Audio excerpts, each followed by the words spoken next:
Good morning everyone. कल की analysis मैंने टेलीग्राम पे पोस्ट की है, तो ये जो लास्ट में मैंने ये डाला है चार्ट, ये मैंने एक डिस्क्रिप्शन डाला। कल थोड़ा सा पीसी में कुछ इशू था, इस वजह से मैं रिकॉर्ड नहीं कर पाया। तो टेलीग्राम पे हालांकि मैंने आज का जो प्लान है वो मैंने डाल दिया है कि किस किस तरीके से मार्केट में क्या पॉसिबिलिटीज़ है और कैसे काम करना है। ये तीनों चार्ट में सपोर्ट रेजिस्टेंस वगैरह जो थे मैंने डाल दिए हैं। तो अगर आप लोगों को एनालिसिस नहीं मिली है तो टेलीग्राम पे ज्वाइन हो जाइए, कई बार चीज़ें जो हैं इसके ऊपर मैं पोस्ट कर देता हूँ। अच्छा, इससे पहले आज मैं आपको दो ट्रेड करके दिखाऊंगा, एक ट्रेड पुट साइड के अंदर और एक ट्रेड कॉल साइड के अंदर, कल की एनालिसिस के हिसाब से। तो दोनों ट्रेड हम करेंगे मार्केट ओपन होने के बाद। फिलहाल अभी आज कल का व्यू क्या है हमारा, मतलब आज का व्यू क्या है, उससे पहले हम कल की बात कर लेते हैं।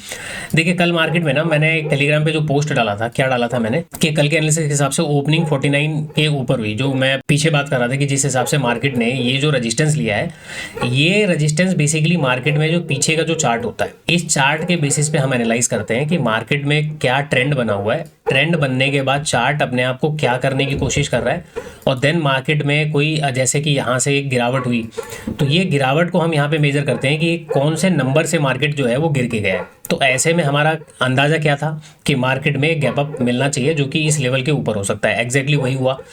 दूसरा मैंने आपको डाला था इसके अंदर कि मार्केट ओपनिंग के बाद आपको हो सकता है कि मौका ना दे, लेकिन फिर भी फोमो में आके ट्रेड करने की जरूरत नहीं है, क्योंकि फोमो में आके ट्रेड करोगे मार्केट आपको ट्रैप कर लेगा। अब कल जैसे क्या हुआ, मार्केट ओपन हुआ, अब ओपनिंग अपने हिसाब से हो गई, तो मुझको पहली कैंडल के अंदर ये अंदाजा लग गया कि मार्केट जो है ना ये वन वे मोमेंटम देगा। अच्छा, मैंने इस कैंडल की क्लोजिंग के बाद यहाँ पे मैंने कहीं पे एंट्री कर लिया था अकॉर्डिंग टू फर्स्ट कैंडल का जो हमारा सेटअप होता है उसके अकॉर्डिंग। मार्केट यहाँ तक गया, तो इस ये जो रैली हुआ है ना, इस रैली के बीच में लगभग 121 रुपए का प्रीमियम अपने को मिल चुका था। अब जबकि मार्केट यहाँ तक आ चुका था, तो मुझे उम्मीद थी कि थोड़ा बहुत रिवर्सल देने के बाद मार्केट वापस ऊपर जाएगा, लेकिन ये ऊपर नहीं गया। यहाँ पे ना बीच में ये प्रीमियम तोड़ते तोड़ते जब ये यहाँ पे आया, तो जितना प्रीमियम अपने को मिल रहा था वो सारा का सारा प्रीमियम यहाँ पे डंप हो चुका। तो ओवरऑल इस वाले ट्रेड के अंदर जो है पूरा प्रीमियम नहीं कैप्चर हुआ, इस वाले ट्रेड के अंदर बहुत छोटा सा प्रीमियम यहाँ पे कैप्चर हुआ। चलिए, एक ट्रेड अपने को समझ में आया कि प्रॉफिट में जाने के बाद भी ओवरऑल ये अपना सब कुछ लेके चला गया। दूसरा ट्रेड मैंने यहाँ पे कहीं पे प्लेस किया था, ये जो मार्केट ने जो ब्रेकडाउन दिया, यहाँ पे जो ब्रेकडाउन हुआ है, इस ब्रेकडाउन के बाद मैंने एक कॉल साइड का ट्रेड यहाँ पे लिया। अब इसने लगभग 2 घंटा 26 मिनट 27 मिनट के आसपास मुझे फंसा के रखा। ये जब मोमेंटम ऊपर हुआ ना, इस वाले मोमेंटम में ये अपने टोटल प्रीमियम का 156 रुपए का प्रीमियम दे रहा था, लेकिन ओवरऑल फिर ये दोबारा जब यहाँ पे गया तो उम्मीद थी कि अब चलो ये अब की बार ब्रेक करेगा, 500 के ऊपर जाएगा, लेकिन धीरे धीरे करके ये वापस नीचे आ गया, और हमारा जो स्टॉप लॉस था वो प्रॉपर मार्केट स्टॉप लॉस लेके गया। तो इसके अंदर का जो प्रीमियम था ये सारा गया। यहाँ पे जो प्रीमियम थोड़ा बहुत बचा था वो भी इसके अंदर गया। ओवरऑल यहाँ पे क्या हुआ, डे पूरा का पूरा आप ये मान सकते हो कि एक लॉस में कट गया। चलिए, ये कहानी समझ में आ गई कि प्रॉफिट होने के बाद भी मार्केट जो है वो पैसा लेके चला गया। काम लेकिन हमारे एनालिसिस के हिसाब से हुआ, मार्केट ने बहुत टाइम लगाया, 2.5 घंटे के आसपास मार्केट ने लगाया, तब जाके मोमेंटम हुआ। अब आज का चार्ट क्या कह रहा है, देखिए मार्केट में पिछले कुछ दिनों से क्या हो रहा है, लास्ट आवर में ना एक मोमेंटम होता है नीचे से अपर साइड में। अब ये मोमेंटम को अपने को समझना पड़ेगा। देखिए, ये जो मोमेंटम जिस हिसाब से हुआ है ना, तो इसमें मैंने कल के एनालिसिस में ये पोस्ट मैंने डाला हुआ है कि जिस हिसाब से मार्केट ने ये शार्प मोमेंटम किया है, तो ट्रेंड को कंटिन्यू अगर मार्केट कर रहा है तो हम क्या करेंगे, कॉल साइड के अंदर प्लान करेंगे। लेकिन मैं पहले यहाँ पे पुट साइड में प्लान करूंगा, उसके पीछे का रीजन है, तो ये मैंने सारा यहाँ पे मेंशन मैंने कर दिया था। तो अभी पॉसिबिलिटीज क्या है, मार्केट में एक गैप अप अपने को वापस मिलना चाहिए, जो कि शायद हो सकता है कि इस वाले रेंज के वापस ऊपर मार्केट गैप अप दे दे। चलिए, अगर गैप अप नहीं देता है, मार्केट इसी रेंज के अंदर अंदर कहीं पे ओपन होता है, मार्केट फ्लैट ओपन होता है या गैप डाउन ओपन होता है, और गैप डाउन में देखो अगर पहली कैंडल ही ग्रीन बन गई, ठीक है, तो फिर अपने को क्या करना पड़ेगा, देखना पड़ेगा कि मार्केट क्या करता है, ऊपर डायरेक्टली निकलता है या कैसे क्या करता है, वो सारी चीजें। उसके बाद हम क्या करेंगे, रिट्रेसमेंट में हम कॉल साइड में काम करेंगे। यदि मार्केट में गैप डाउन ओपनिंग में कोई रिजेक्शन कैंडल अपने को मिल जाती है, तो उसमें अपने को ये देखना पड़ेगा कि नीचे के जो प्लेयर हैं ये क्या करेंगे। देखो, ये जो मूव आया है ना, और यहाँ पे जो सेलिंग हुई है, तो इसमें क्या है कि जो पहले आसपास जो भी यहाँ पे बायर वगैरह बैठे थे, उन बायर्स को मार्केट टोटली निकाल चुका है। तो बायर्स को तो मार्केट निकाल ही चुका है। अब ये लास्ट में जो डबल बॉटम पैटर्न बना के मार्केट गया है, इसमें कहीं ना कहीं बायर्स वगैरह भी बैठे होंगे। अब बायर्स वगैरह बैठे हैं, तो इस चार्ट में अब क्या है कि अगर देखिए गैप डाउन वगैरह के बाद कोई रिजेक्शन मिलता है, तो हम लोग सेलिंग साइड में, पुट साइड में ट्रेड करेंगे कि आसपास के जो बायर्स हैं, इन बायर्स को निकालने के लिए मार्केट नीचे की तरफ जा सकता है। हालांकि मैंने सपोर्ट रेजिस्टेंस यहाँ पे ड्रॉ कर रखे हैं, अगर आप यहाँ पे देखें ये सपोर्ट हमारे लिए काम कर सकता है। लेकिन मुझे क्या लग रहा है कि देखो, ये सपोर्ट तो मैंने मेंशन तो कर दिया, लेकिन गैप डाउन वगैरह में अगर हम सेलिंग करते हैं तो मुझे ऐसा लग रहा है कि हो सकता है कि मार्केट 49,000 का लेवल ब्रेक डाउन करने के लिए चला जाए।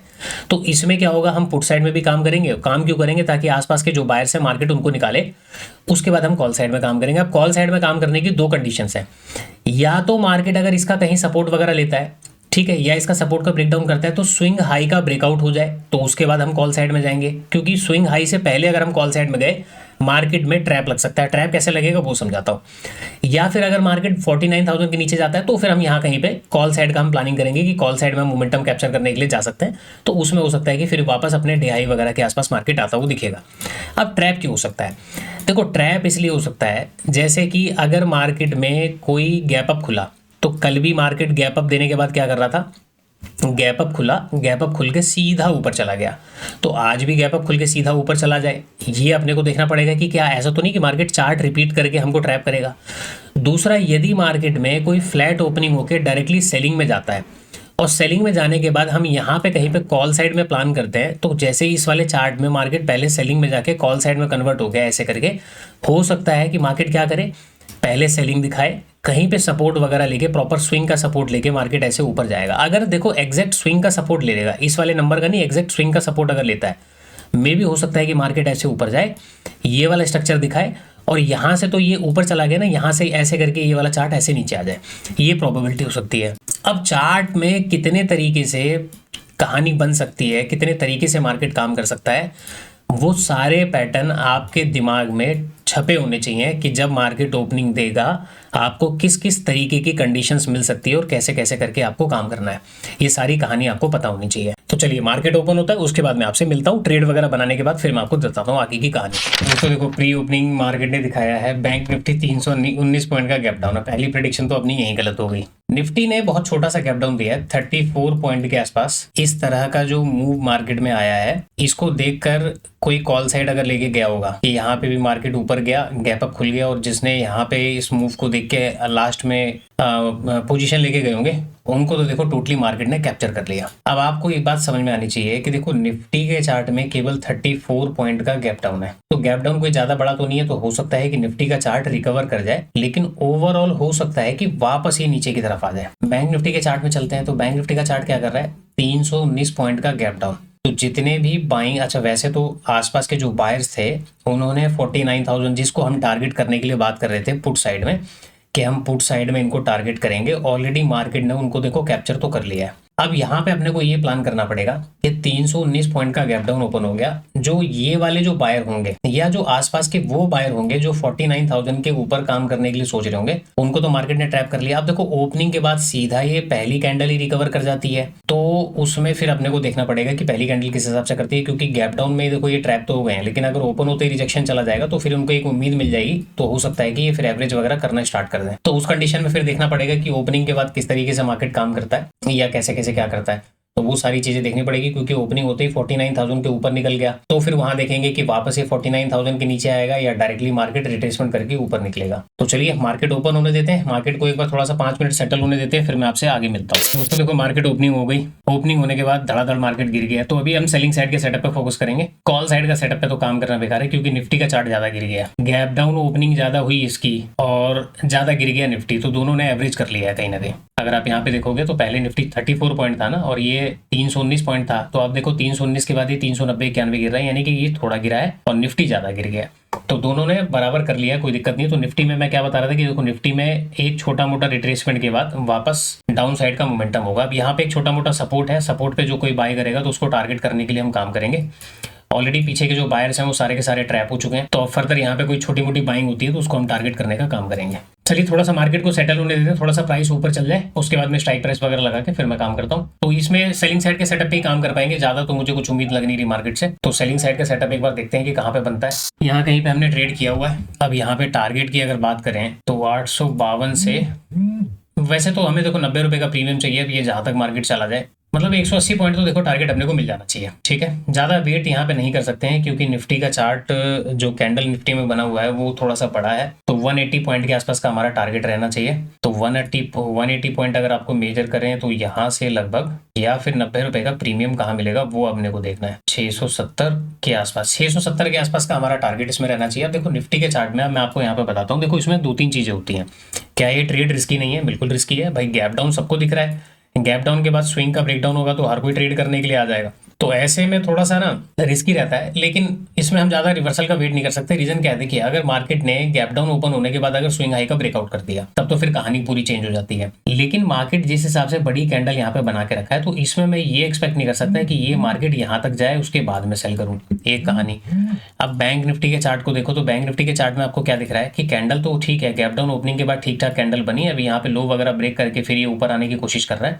तो ये जो कैंडल लास्ट में बनी है ना, ये जो ग्रीन कैंडल, ये कैंडल, ये वाली जो कैंडल बनी है, इस वाली कैंडल को देखो यहाँ पे क्या बता रहा है। ये कैंडल अमूमन तौर पर ये क्या है कि रिवर्सल दिखाने के लिए बनाता है कि मैं रिवर्सल करने वाला हूँ, लेकिन ये रिवर्सल करता नहीं है। ये कंटिन्यूएशन जो है मार्केट को ऐसे करके चला जाएगा, फिर थोड़ा बहुत ऊपर जाएगा, देन उसके बाद फिर से गिर जाएगा। अब देखिए बॉटम पे ना हमारे पास कोई सपोर्ट नहीं है चार्ट में। अगर मैं इस वाले चार्ट में आ जाऊँ, बैंक निफ्टी के चार्ट की अगर मैं बात करूँ, ये सॉरी निफ्टी के चार्ट की, तो निफ्टी के चार्ट में क्या है कि पीछे सपोर्ट आपको दिख रहा है। तो निफ्टी का चार्ट तो सबसे बेटर है कि सेलिंग करने के लिए, कि अगर यहाँ पे कोई बाइंग वगैरह जनरेट होती है तो ऐसे करके मार्केट क्या है, क्योंकि बाइंग देखो सपोर्ट पे बाइंग होगी, देन उसके बाद मार्केट कंटिन्यू कर जाएगा। यहाँ तक बात आपको क्लियर हो जाती है। अगर निफ्टी को छोड़कर बैंक निफ्टी के चार्ट में बात करें तो इसका सपोर्ट का जो स्विंग है देखिए वो नीचे की तरफ है, 500 के आसपास है। तो इसमें अगर कोई सपोर्ट आइडेंटिफाई करेगा, देखो एक क्लोजिंग प्राइस जरूर है छोटा मोटा, तो क्लोजिंग प्राइस के आसपास मार्केट हो सकता है कि काम कर ले। अगर क्लोजिंग प्राइस की बात करूं तो 760 का इंपॉर्टेंट लेवल है, लेकिन मार्केट में अगला जो इंपॉर्टेंट लेवल है वो नीचे की तरफ है।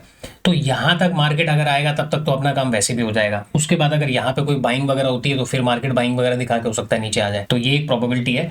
अब ये गेम हो क्यों रहा है, तो मार्केट क्या करता है, लास्ट आवर में एक अच्छा मोमेंटम करता है, फिर लास्ट आवर में एक अच्छा मोमेंटम करता है। उससे पहले ये जो मोमेंटम होते हैं उससे पहले क्या होता है, मार्केट को गिराता है। यानी कोई ना कोई तो है ना जो मार्केट को गिरा रहा है, और कोई है जो बाद में मार्केट को ऊपर लेके जा रहा है। ये कहानी आपको ना देखो, गैप डाउन में सेलिंग क्यों करेंगे आपको ये कहानी समझनी पड़ेगी। सेलिंग के पीछे का रीजन क्या है, क्या गैप डाउन हो गया इसलिए मैं सेलिंग करूं? भाई गैप डाउन तो सबको दिखाई दे रहा होगा।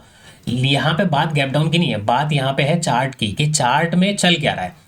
देखिए कोई प्लेयर है जो प्राइस को नीचे गिरता है, फिर एक प्लेयर आता है जो मार्केट में गैप अप दे देता है, उसके बाद प्राइस क्या करता है, अपने आप को सस्टेन करके रखता है, सस्टेन करता है। जैसे ही प्राइस में कोई ब्रेकआउट वगैरह होता है मार्केट फिर से नीचे आता है और लास्ट आवर में फिर से ही रिकवर कर जाता है। मार्केट क्या करता है, यहाँ पे ब्रेकआउट वगैरह दिखाता है, देन फेलियर में कन्वर्ट होता है, लास्ट में फिर से ऊपर चला जाता है। इसका मतलब है हमारे इस मार्केट के अंदर जो चार्ट लास्ट में बन रहा है ना, ये वाला चार्ट, ये कोई और, यानी कि ये कोई एक्स प्लेयर है जो कि मार्केट में ऊपर लेके जाता है, और ये जो मोमेंटम जो गिरावट हो रही है ये कोई वाई प्लेयर है जो मार्केट को गिरा रहा है।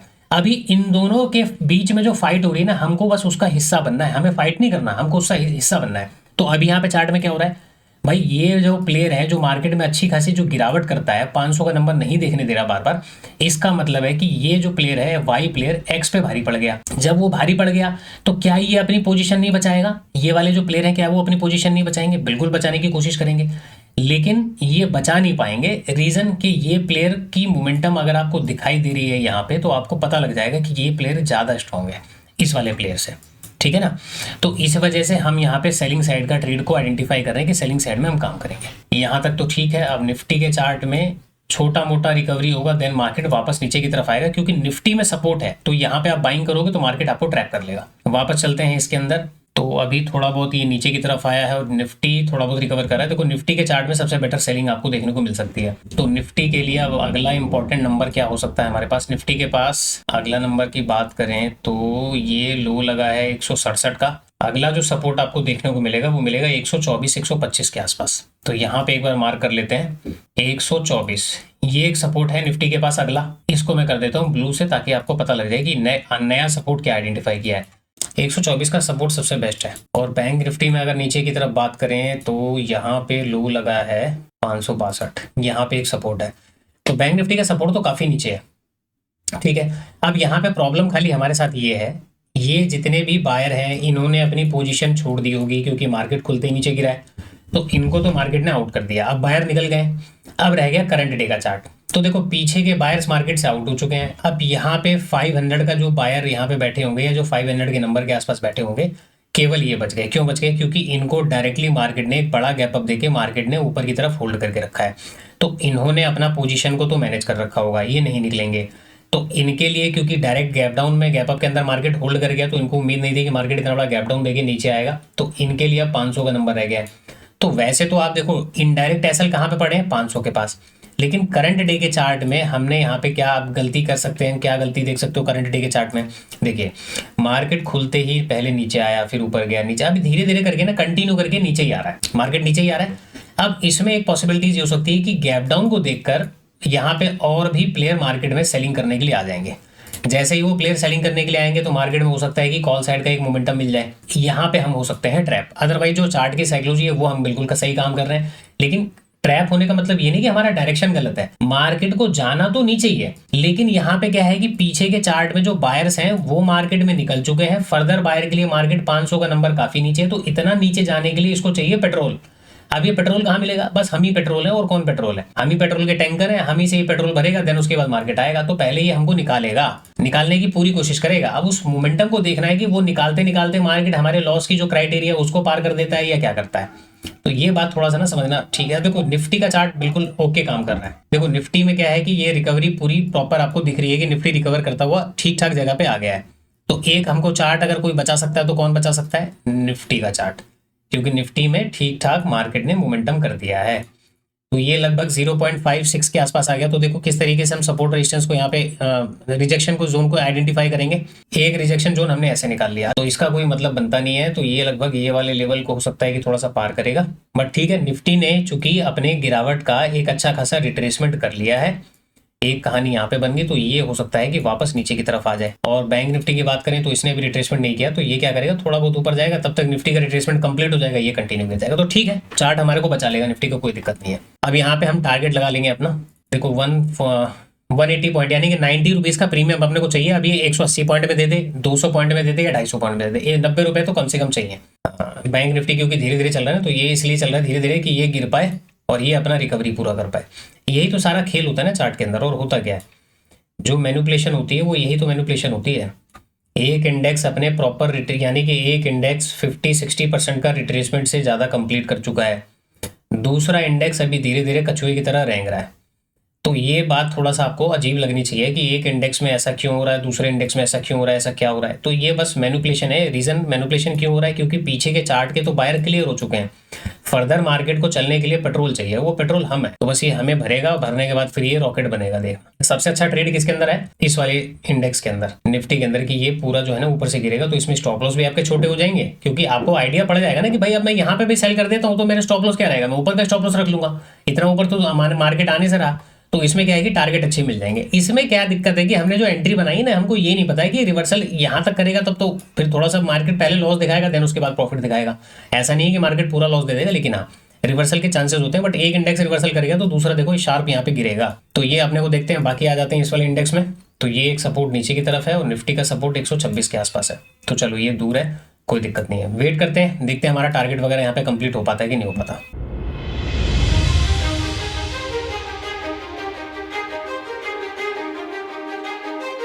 सो दोस्तों 941 हो चुके हैं। नीचे मैंने एक सपोर्ट मार्क किया है 590 और 560 का। ये दो सपोर्ट हमारे पास है, 590 का, 560 का। तो दोनों सपोर्ट को एक बार यहाँ पे मैं आगे लगा लेता हूँ, यहाँ से लेके 560। ये दो सपोर्ट अभी हमारे पास है। निफ्टी क्या कर रहा है? देखो पहले ये तेजी से गया, ये बहुत स्लो चल रहा था, जब ये गिरावट कर रहा है तो यहाँ पे ये रुक रहा था, ये तेजी से आ गया। तो अब ऐसी कैंडल जो बनती है ना, ये जो कैंडल बनी है, इस वाले कैंडल के अंदर क्या होता है, जनरली पुट वालों को जो काम करने का मौका नहीं मिल पाता, तो मार्केट अभी फर्दर एक कंटिन्यू करेगा, एक मूव तो और देगा। ये ऐसे करके यहाँ से नहीं घूमेगा, एक मूव और देगा। तो अपने को 90 रुपीज का प्रीमियम चाहिए था, 100 रुपए का 118 रुपए का प्रीमियम अभी दिखा चुका है। तो अभी मार्केट यहाँ पे होल्ड कर रहा है। हालांकि नीचे अपने पास सपोर्ट है, तो देखते हैं कि 500 का जो नंबर है, राउंड नंबर, वो ब्रेक डाउन करेगा कि क्या करेगा। तो उस हिसाब से फिर चीजों को प्लान करेंगे। निफ्टी का तो अभी दूर है, 124 का जो नंबर है ना, ये अभी थोड़ा सा दूर है। वेट करेंगे, थोड़ा सा और मोमेंटम मिलता है तो एक मूव नीचे की तरफ और मिलेगा, उसको कैप्चर करके हम निकलेंगे। क्योंकि एक कैंडल और बड़ी बनेगी, तो इस हिसाब से अगर एक कैंडल और बन गई, ये वाली कैंडल इतनी बड़ी, तो 190 पॉइंट के आसपास और मोमेंटम जो है कैप्चर हो जाएगा। चलिए ये चल पड़ा है और प्रीमियम लगभग 127 रुपए के आसपास कैप्चर हो चुका है। ठीक है, तो लगभग अब ये यहाँ तक आ गया 259 पॉइंट। चलो मेरे हिसाब से ना देखो, प्रीमियम तो मुझको अच्छे खासे मिल चुके हैं। और कैपिटल की बात करें तो 23% के आसपास का प्रीमियम अपने को कैप्चर हो चुका है, 23% का मूव। ठीक है, चलो ये सपोर्ट फाइनल है हमारा, यहाँ पे मार्केट आ चुका है, तो अब एक बार पोजीशन वगैरह एग्जिट करने के लिए हम लगा लेते हैं। चलो ठीक है, यहाँ पे एग्जिट करते हैं 480 क्वांटिटी 683 के आसपास। चलो जी, यहाँ पे मेरा काम कंप्लीट हो गया। ठीक है, तो इसके बेसिस पे हमने ट्रेड किया, वो ट्रेड कंप्लीट हो गया। अब दूसरा ट्रेड की बात करी, देखो पहला मैंने पुट साइड में बोला था, दूसरा कॉल साइड में। तो पुट साइड के लिए तो यहाँ कहीं मार्केट होता तो हम कैप्चर करते और कॉल साइड में भी करते, but overall market gap down open हो गया, तो हमारा यहाँ पे व्यू अब थोड़ा सा अलग हो गया। चलिए, मार्केट में फिलहाल हमारा काम यहाँ तक कंप्लीट हो गया। अब मैं नेक्स्ट पार्ट में अगर देखता हूँ कि कोई कॉल साइड का सेटअप बनेगा तो मैं आपको बताता हूँ, अदरवाइज इसको यहीं पे हम एंड करेंगे।